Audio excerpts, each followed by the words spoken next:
ఇండస్ట్రీకి కోడిగుడ్డు మధ్యన తేడా తెలియదు. ఇండస్ట్రీ ఎప్పుడు వస్తుందంటే కోడి ముందలు వచ్చిందా గుడ్డు ముందలు వచ్చిందా అని చెప్పి ఆనాడు మొత్తం భారతదేశం మనం చూసి నవ్వే పరిస్థితి. అందుకే ముద్దుగా కోడిగుడ్డు మంత్రి అని పేరు పెట్టిన ఆయన అలానే చేస్తాడు. ఆయన 5 సంవత్సరాలు ఒక్క పరిశ్రమ తీసుకురాక ఉన్న పరిశ్రమలు తరిమేశాడు ఆయన. మీరు చూడండి, అదాని డేటా సెంటర్ 2019లో మేము శంకుస్థాపన చేస్తే అది రానికుండా చేశారు. ఇంకో పక్కన ఫాక్స్కాన్ తరిమేశారు, ఫ్రాంక్లిన్ టెంపుల్టన్ తరిమేశారు, అమర్ రాజా బ్యాటరీని తెలంగాణ తరిమేశారు. ఈ రోజు మేము అధికారంలోకి వచ్చిన 2 సంవత్సరాల్లోనే భారతదేశంలో 100 రూపాయలు పెట్టుబడులు వస్తే 25 రూపాయలు ఆంధ్ర రాష్ట్రాన్ని ఎత్తుక్కుంటూ వచ్చే విధంగా చేశాం. అది తట్టుకోలేక గౌరవ హోంమంత్రి గారు ఆమె వేసుకున్న బట్టల పైన అట్లా మాడటం చాలా చాలా బాధాకరం.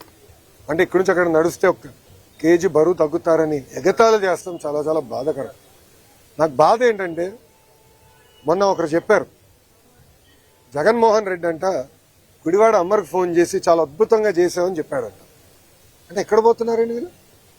జగన్మోహన్ రెడ్డి గారు నేను సూటిగా ఒక విషయం ప్రశ్నిస్తున్నాను.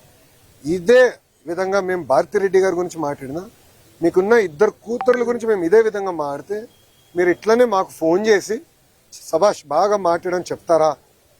సూటిగా ప్రశ్నిస్తారు. ఇదేనా మీరు మహిళలకు ఇచ్చే గౌరవం? అధికారంలో ఉన్నప్పుడు మా తల్లిని అవమానించారు, బ్రహ్మణిని అవమానించారు.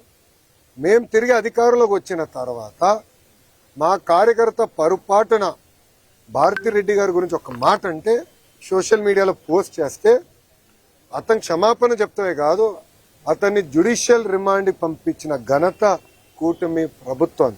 అది మాకు మహిళల పట్ల ఉన్న గౌరవం.